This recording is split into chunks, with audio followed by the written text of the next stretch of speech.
We're here at CeMAT Southeast Asia, where one of our industrial expert speakers has just presented, Michael Tay. Michael, wonderful to speak to you. Great presentation. Please tell us about yourself and the company you represent. Sure.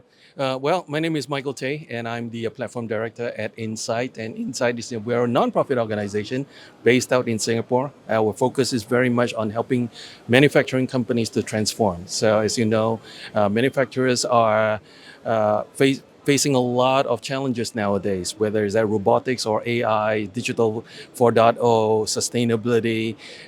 They are facing a lot of challenges. So what we try to do is to determine the state of readiness for these companies and help them to transform, to improve, to get to become at best the best in class in the industry.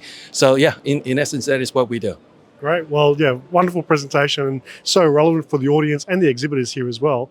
So I want to ask you, how can automation and smart intralogistics solutions reduce the environmental footprint of warehousing operations while manufacturing efficiency? So if you take a look at it traditionally, right, when it comes to intralogistics, it is the movement of goods that is done internally, whether is it by human labor or forklifts or one of those things. It is extremely labor intensive, inefficient, and it can be very, very costly as well. Today we've got technologies that are available to reduce that. In other words, to improve the efficiency of the movement of goods, the accuracy in terms of data, and so on and so forth, the reduction in human labor to it. Now, all of this solution has an element of energy to it, and they are tech solutions. So whether it's in software or in robotics or in vehicles, EVs, and so on and so forth, there's an element of energy that is required. I would say the best form of reducing the GHG emissions in all of this and can be contributing is to reduce your energy consumption. One of the best ways to do that is through solar, and as we know. And the easiest way to do that is to tie up with some of the solar providers in the market. In Singapore, you've got Sembcorp, you've got Sunsip, and so on and so forth. They basically, take your rooftop space, which you have a lot of real estates up there, have a PPA agreement with them, a power purchase agreement. And out of that, you can be using the energy that you generate from your rooftops and to power up your robots, to power up your AGVs, your AMRs, and so on and so forth, that will help you to reduce your GHG emissions on a total basis. So I think we are where we are today, that technology is available for us to do our part in reducing the GHG emissions. Yeah, wonderfully spoken. Michael, part of your presentation, and I love the analogy you used about a personal health check, going to specialists. Tell us about the reporting frameworks and measuring frameworks that companies who run warehouses or intralogistics, part of the problem is they don't know what to measure, how to measure. So what would your advice be? Well, I think if you take a look at a lot of, especially SMEs, they do not really know where to get started, right? With regards to what are the data to collect and so on and so forth. A great way to get started would be to do an assessment with CoSiri.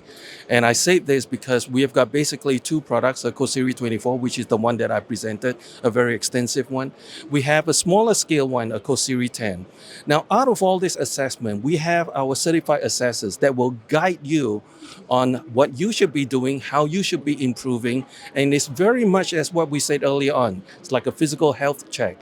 Until and unless you know what you are not doing very well, then you will be able to put in the right resources, the investments to improve on it. So I would say, work on get a CoSiri assessments, and otherwise you'll be running around in circles and may not be hitting all the right spots. Yeah, that old saying, if you can't measure it, you can't improve it. That's precisely right. That is also our slogan. Michael, just to wrap up, I know you're very busy, but what would be your advice? What are the things that intralogistics companies, warehouse companies, what are the things that they can do? What would be your recommendations to improve their sustainability across the board? Across the board, I think it would be best. Now, let me take a step back. To get into sustainability in the intralogistics area, investment is required. We're talking about software, we're talking about robotics, and stuff like that. It's not just only the change in the process, but an investment included. The best way is for an association to bring the industry together, bring the government together so that the government can contribute to part of the expensive process investments into it. Hopefully, in the process, get the philanthropic organizations to come in as well. So this will cushion some of the investments that is necessary for SMEs. The biggest problem that we see today are for SMEs. You know, in all of this, it requires a lot of investment, human, technology, knowledge, and the smaller companies may not have the resources to do that. So I think it would be great if we can have associations together with the governments, the philanthropic organizations, to come together to say, look, if we're going to be serious about reducing GHG emissions, logistics is contributing 10% to it. Let's do something about this, and hopefully in the process, we can get to see some results. Yeah. Fantastic. Well, I thoroughly enjoyed your presentation. I'm sure other people did as well. They were really, engaged, and you can see a lot of them nodding their heads and really soaking it up. So obviously you've got so much wealth of expertise. Thank you for being part of CeMAT Southeast Asia here in Singapore. And I'm sure you'll be sought after by a lot of the exhibitors and visitors alike. Yeah. So thanks a lot for having me. I really enjoyed being here and sharing my passion. Thank you, Mike.